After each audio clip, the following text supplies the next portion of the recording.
بسم اللہ الرحمن الرحیم۔ محترم ناظرین، السلام علیکم۔ بعض افراد نے ایک مرتبہ حضرت ابو بکر رضی اللہ عنہ سے سوال کیا۔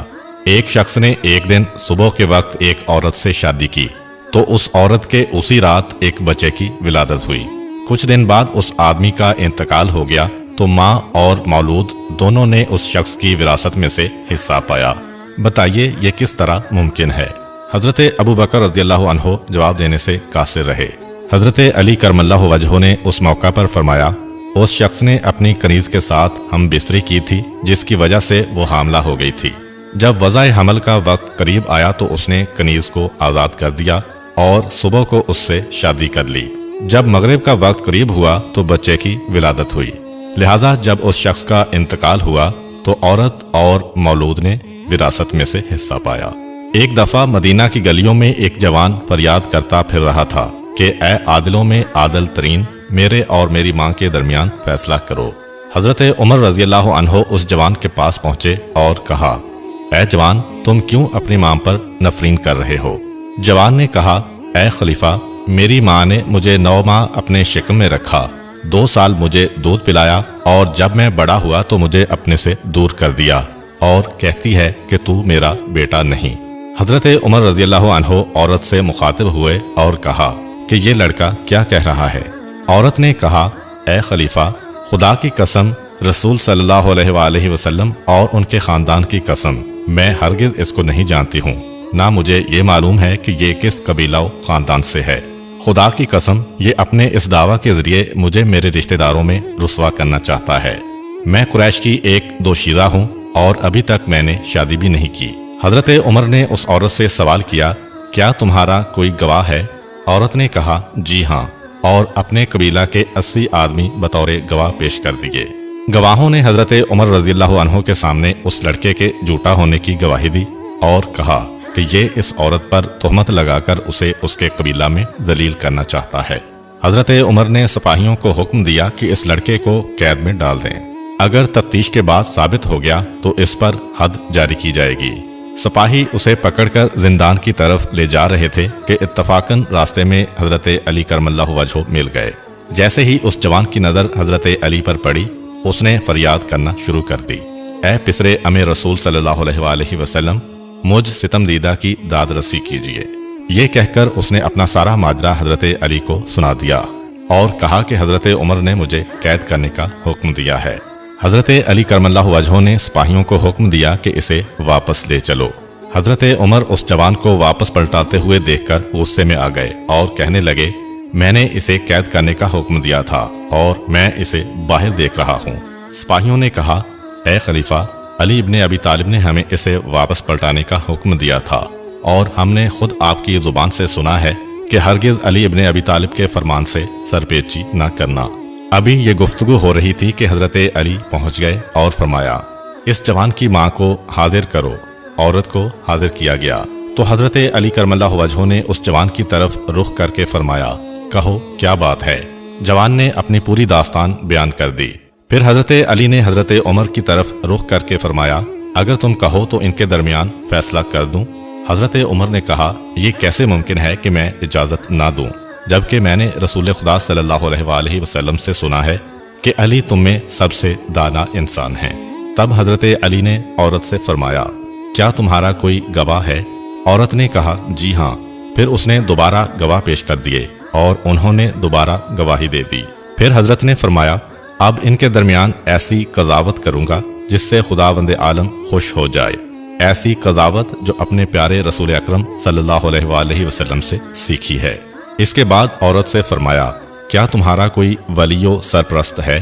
عورت نے کہا، جی ہاں، یہ سب کے سب میرے بھائی بند اور سرپرست ہیں۔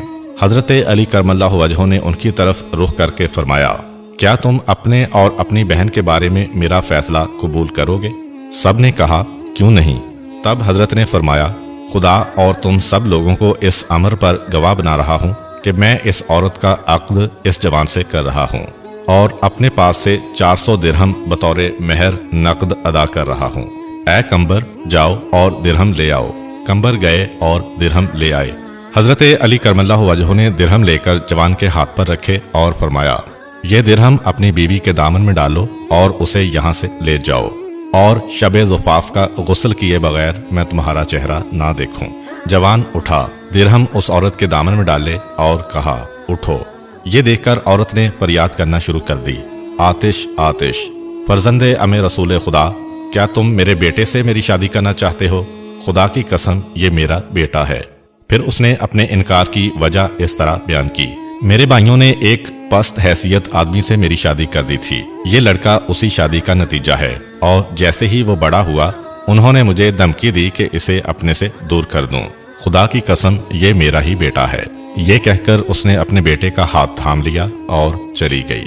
یہ منظر دیکھ کر حضرت عمر نے کہا، لولا علی لہلک عمر، اگر علی نہ ہوتے تو عمر ہلاک ہو جاتا۔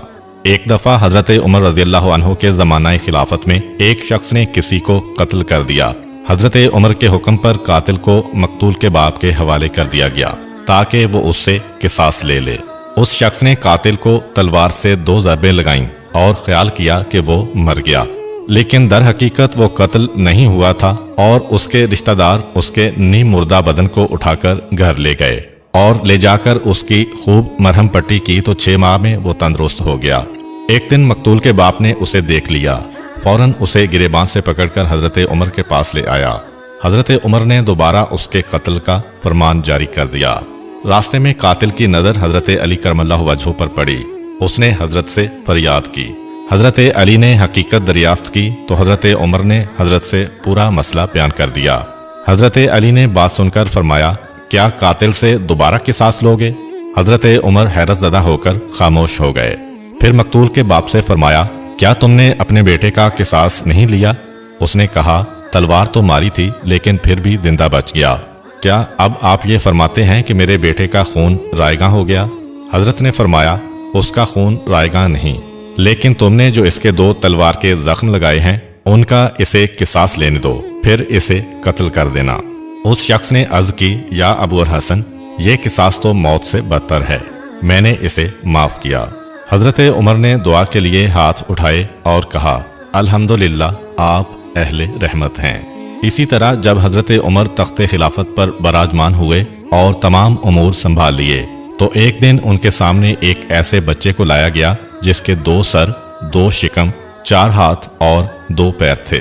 ان سے سوال کیا گیا کہ وہ یہ فیصلہ کریں کہ یہ ایک انسان ہے یا 2، تاکہ اس کی میراث معین کی جا سکے۔ حضرت عمر اس وقت یہ ایسی چیز دیکھ رہے تھے کہ انہوں نے اس سے قبل کبھی نہ دیکھی تھی، یعنی اوپر سے 2 آدمی اور نیچے سے 1، لہذا کچھ نہ کہہ سکے۔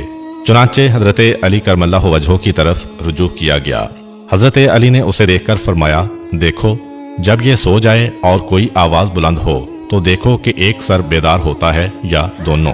اگر ایک ساتھ بیدار ہوں تو ایک آدمی ہے، اور اگر ایک بیدار ہو اور دوسرا سوتا رہے تو پھر یہ 2 آدمی ہیں۔ حضرت عمر نے کہا، لا ابکانی اللہ بعدک یا ابا الحسن علیہ السلام، خدا مجھے آپ کے بعد زندہ نہ رکھے۔ حافظ ابن حاتم بہقی نقل کرتے ہیں کہ حضرت عمر رضی اللہ عنہ نے ایک ایسی عورت کو زنا کے الزام میں سنسار کرنے کا حکم دیا جس نے 6 مہینے میں ایک بچے کو جنم دیا۔ مامورین سنسار کرنے کے لیے لے جا رہے تھے کہ حضرت علی کرم اللہ وجہہ پہنچ گئے اور فرمایا، ہرگز اس عورت کو سنسار نہ کرو، وہ بے جرم و بے خطا ہے۔ حضرت عمر نے سوال کیا، وہ کیسے؟ کیونکہ قرآن کریم کی سورہ بقرہ آیت نمبر 233 میں ارشاد رب العزت ہے، ماں کو چاہیے کہ وہ پورے 2 سال اپنے بچوں کو دودھ پلائیں، اور سورہ احقاف کی آیت نمبر 15 میں ارشاد ہوتا ہے، حمل و دودھ پلانے کی مدت 30 ماہ ہے۔ چنانچہ اگر 30 ماہ میں سے 2 سال کم کریں تو 6 ماہ باقی بچتے ہیں، لہٰذا معلوم ہوا کہ 6 ماہ حمل کے بعد ولادت ہو سکتی ہے۔